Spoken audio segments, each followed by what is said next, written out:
So today I'm going to be showing you how to make a contact sheet. So first thing I have up on my desktop is our class website. And I just want to point out, if you ever need a refresher on how to do this, if you go to resources and click on how to make a contact sheet, I have step-by-step directions that you can of course follow along with, which I'll be using today. And I also of course am going to have this video linked right here. Currently I don't have it because I'm obviously in the middle of recording it.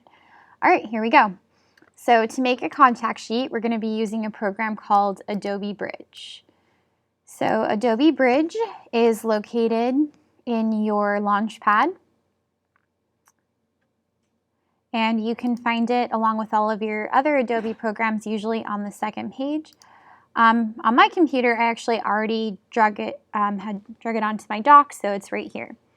I'm going to go ahead and click on it to open it. And again, I actually already had it open, but you're looking for the BR for Adobe Bridge. All right, when you open up Adobe Bridge, the first thing you're going to notice is,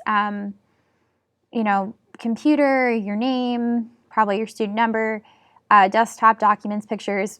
So pretty much all the same file finders that you're used to. Go ahead and look for where your pictures are located. So in my case today, my pictures I know are in a folder on my desktop. I made a folder that I labeled Project 4. Your pictures might be in Documents, they might be in Pictures. Wherever they're at, just look through the files, find them. When you find it, double click on it. And then we're going to go ahead and move on to step 3. Step 3 is to click on the Output workspace. So I'm going to go to the top of my screen and click on Output. All right, at this point, it looks pretty similar to the way it does in my directions.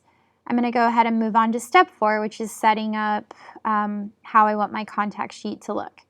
So I'm going to use the template that is, it looks like I don't have the template that I need quite right. I have a 4x5 and a 5x8, but I actually want to set up a contact sheet that is 5x6. So to do this, I'm going to make sure that the paper size is letter, which is 8.5 by 11. I'm going to make sure that the resolution is set to 300 and the image quality is all the way to 12. I'm going to make sure that the thumbnail placement is set to go across by first row, which is perfect.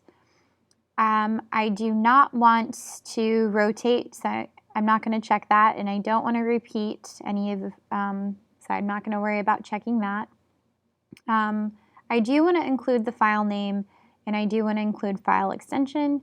I also want to make sure that this is an Arial 12-point regular black font. So all of those things are set just right. And then I'm going to go ahead and drop down to the next column. And I want to make sure that this is set to 5 columns, and I need to erase and adjust this to 6 rows. So I have a 5x6 contact sheet.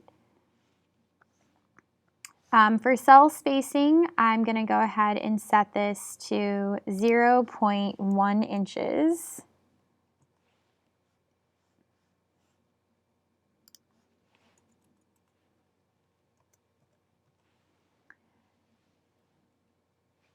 And then for my cell size, I want the width to be at 1.55 and my height to be at 1.69. It looks like it just did that automatically for me. Perfect.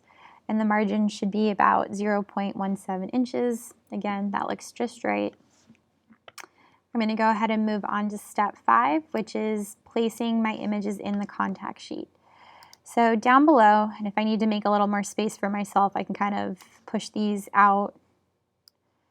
Down at the bottom, or where all of my pictures are located, I'm simply going to click and drag them all to my contact sheet. And as I drag them on there, you're going to see I have the title names.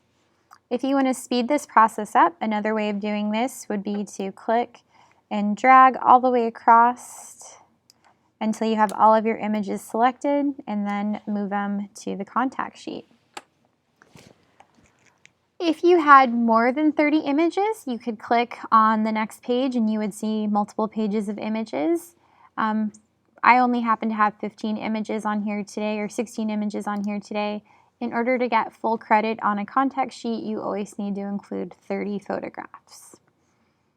When you're all done, we're going to go ahead and move on to step 6, which is to export our PDF. So we can find Export PDF down here in the bottom right corner. I'm going to click on Export to PDF. And then I'm going to go ahead and title the name of the project. Make sure when you title it, you don't delete the .pdf. That part's important. I'm going to go ahead and call this one Project 4. Again, look at the requirements because it might be Project 4, it might be Project 5, 6, 7, whatever it is. It might have a certain name. So make sure you title it correctly and then go ahead and put underscore your name. And obviously this is really important so I know whose contact sheet this is. Then where it says where, make sure that you pick a location of where you're going to look for your contact sheet. So I recommend saving it in your documents. Or if that's not an easy location, save it on your desktop and make a special folder where you're going to put all your contact sheets. But really make sure that you stay organized. This is really important again too. So for me, I'm going to put it in my documents. Then I'm going to go ahead and click Save.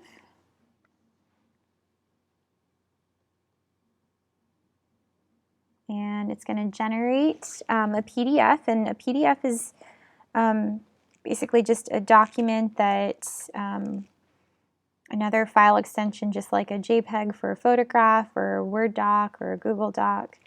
All right, so it's done saving. At this point, it might pop up with a preview like my computer's doing. So this is what it will look like when you turn it into me. It's a PDF document. I'm going to just kind of scroll down, double check it. Looks good. From there, I don't really need this open, so I'm going to go ahead and close it out.